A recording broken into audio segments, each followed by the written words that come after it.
Selanjutnya yang keempat yaitu ketika faktor Qx-nya itu ternyata kuadratik. Lalu misalkan yang pertama itu adalah tidak berulang. Jadi yang keempat, misalkan faktor Qx-nya itu adalah kuadratik.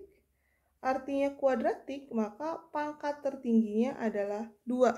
Tidak bisa difaktorkan kembali menjadi faktor yang linier. Gitu ya. Maka masuk ke kasus yang keempat. Nah, contohnya kita lihat bahwa fungsinya itu adalah dicontoh yaitu X dibagi dengan X kuadrat plus 1 dikalikan dengan X kuadrat plus 3. Nah, di sini kita lihat bahwa X kuadrat plus 1 itu tidak bisa kita faktorkan lagi. Beda halnya misalkan dengan X kuadrat minus 1, itu kan bisa kita faktorkan lagi ya. Nah, tapi di sini X kuadrat plus 1 maupun X kuadrat plus 3 itu sudah tidak bisa kita faktorkan. Nah, maka faktor dari Qx-nya itu sifatnya kuadratik. Pangkat tertingginya adalah 2. X kuadrat plus 1, X kuadrat plus 3 begitu. Nah, dan di sini dia tidak berulang karena tidak ada pangkat lebih dari 1 ya. Semuanya hanya terjadi 1 kali. Nah, maka cara menuliskan hasil dekomposisinya itu beda dengan yang sebelumnya. Bedanya adalah bagian atasnya, pembilangnya. Jadi di sini karena faktornya itu adalah pangkat 2, maka yang di pembilangnya di atasnya itu pangkat tertingginya menjadi 1. Gitu. Jadi faktor linier. Jadi ketika penyebutnya adalah faktornya linier seperti kasus 1, 2, 3, maka yang bagian atasnya pembilangnya itu adalah hanya bilangan. Jadi 1 derajat lebih rendah begitu ya. Nah, tapi ketika faktornya kuadratik, pangkat 2 yang tertinggi, maka yang bagian atasnya pembilangnya itu pangkat tertingginya adalah 1. Nah, yaitu linier. Maka yang di atasnya bentuknya adalah bentuk fungsi linier. Yaitu bentuk umumnya adalah AX ditambah B. Gitu. Jadi untuk mendekomposisi ini, maka kita bisa tuliskan di sini adalah AX ditambah B dibagi dengan X kuadrat ditambah 1.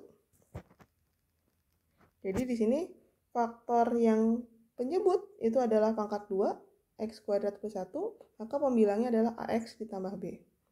Nah, ditambahkan dengan di sini faktor yang kedua itu kuadratik lagi, maka yang di atasnya adalah linier.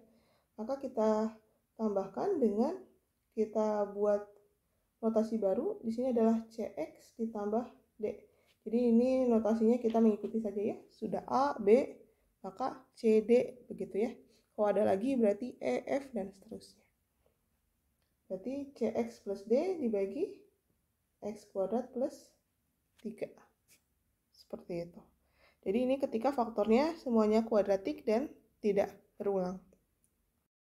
Nah, selanjutnya, jika faktornya ternyata kuadratik tapi berulang, maka masuk di kasus yang ke-5. Jadi faktor Qx-nya semuanya kuadratik tapi berulang. Nah, kita bisa lihat di contoh.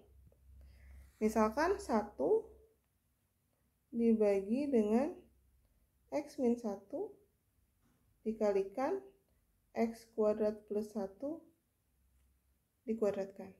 Nah, di sini kita lihat bahwa X min 1 itu sebenarnya dia linier begitu ya. Di sini kombinasi linier. Nah, lalu X kuadrat plus 1 itu faktornya kuadratik. Tapi ada 2 kali. Jadi sebenarnya faktornya ada 3. X min 1 linier, X kuadrat plus 1 kuadratik yang pertama, X kuadrat plus 1 itu adalah faktor kuadratik yang kedua, jadi berulang ya. Nah, maka bagaimana cara mendekomposisikannya? Kalau untuk yang linier, maka kita posisikan dia sebagai faktor yang linier. Maka di bawahnya penyebutnya itu adalah X-1. Maka di atasnya adalah bilangan konstanta. Oke, selesai ya. Sekarang yang kuadratik. Sama dengan yang linier, kalau berulang maka kita tuliskan satu persatu. Yang pertama itu adalah untuk yang X kuadrat plus 1 sendirian. Maka di atasnya itu adalah fungsi linier, yaitu maka kita lanjutkan notasinya Bx ditambah C. Nah, karena dia berulang, maka ditambahkan lagi X kuadrat plus 1-nya pangkat 2. Maka di atasnya dia fungsinya adalah linier, yaitu dx ditambah E. Oke, mungkin cukup jelas ya. Jadi intinya adalah kita tuliskan satu persatu. Jika linier faktornya, maka di atasnya adalah bilangan. Jika kuadratik di faktornya, di penyebutnya, maka pembilangnya adalah fungsi yang linier. Notasi ABC-nya itu melanjutkan saja. Begitu ya, nanti kita akan mencari berapa angka-angka ABC-nya tersebut. Gitu. Jadi setelah kalian mengetahui ada 5 macam kasus ya seperti ini dari dekomposisi Qx, maka kita akan lanjut bagaimana cara untuk mengintegralkan dari fungsi rasional. Jadi langkah yang pertama adalah kalian faktorkan dulu fungsi Qx-nya dari soal yang akan diintegralkan.